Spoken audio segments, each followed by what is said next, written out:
This isn't a dumb question. Can God create a rock or stone too heavy for him to lift?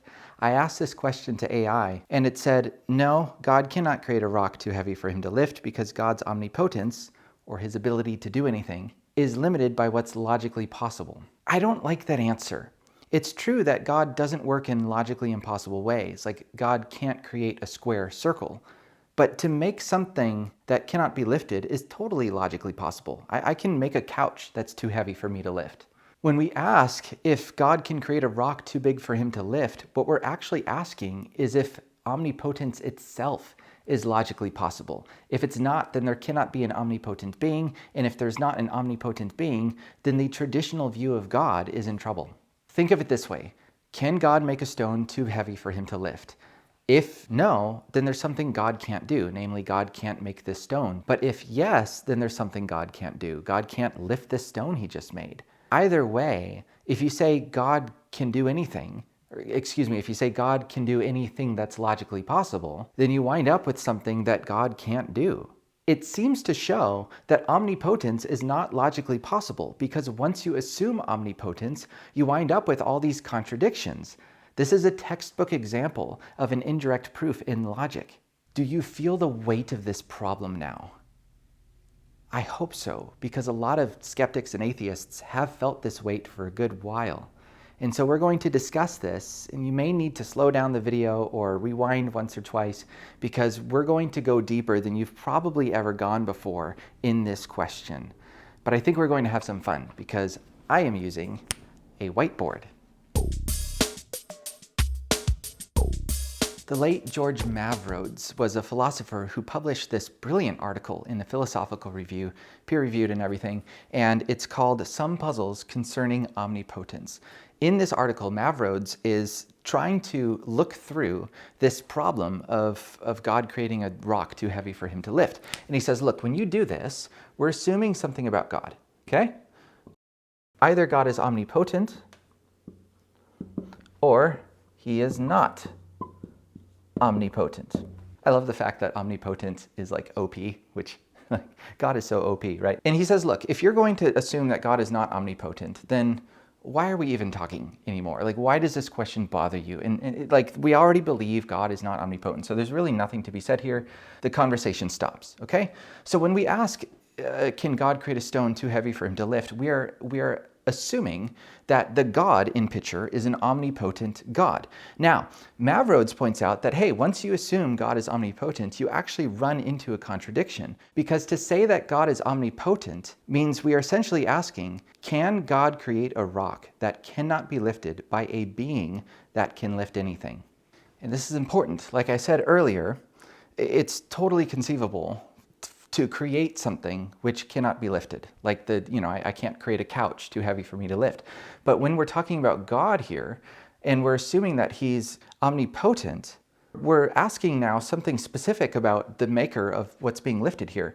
Can God create a rock that cannot be lifted by God, who is a being that can lift anything? This is a contradiction. Quite clear in my mind, and that's what Mavrodes would say as well.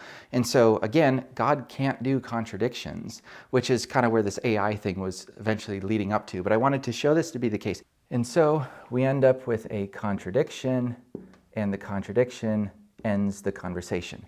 Now, Mavrodes says, look, maybe you disagree that this is a contradiction. Maybe you think it's fine. We don't have a contradiction, right? Not a contradiction. If you go this route, well, then the answer to the question is quite clear. If God can do everything logically possible, and God creating a rock that cannot be lifted by a being that can lift anything is logically possible, then the answer to her question is, well, yes, God can do it. Of course, this leads people to think, well, wait a minute, doesn't this mean that God actually makes something that shows that he can't do it? How does that work? And Mavrodes says, I don't know. You're the one who said that it works out somehow, so you tell me.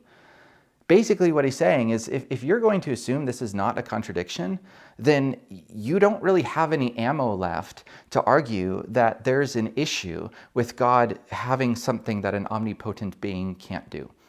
And so the conversation ends. Now, he actually goes even further. He says, look, maybe you don't like any of this stuff. Maybe you just, for whatever reason, you don't find this entire conversation persuasive.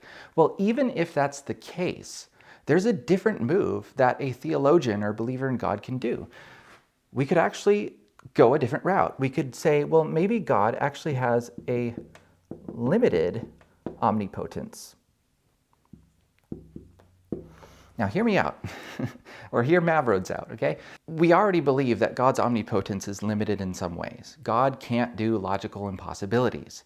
So to add a little more to that might not be as taxing to a theologian as we originally assume. So let's just say for a minute, God can make all sorts of rocks. He's just limited. He can't make a rock too heavy for him to lift. However, we can still say that God can lift anything. So how big of a rock can God make?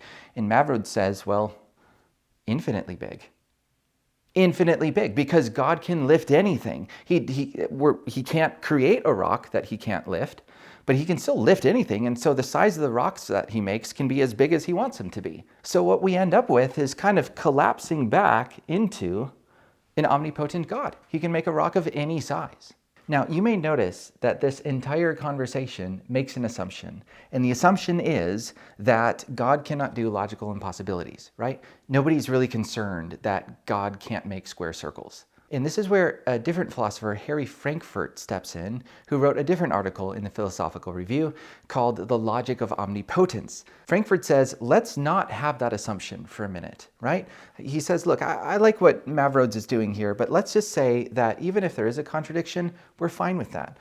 Why end the conversation there with a contradiction? Some philosophers think that God can do contradictions. And so what we end up with here is something that God can't do, namely God can't lift the rock. Does this mean that we no longer have an omnipotent God? Well, yes and no, because God can't lift the rock, but he just does it anyway.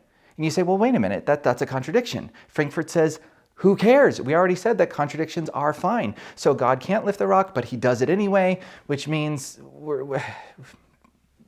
the conversation is ended once more.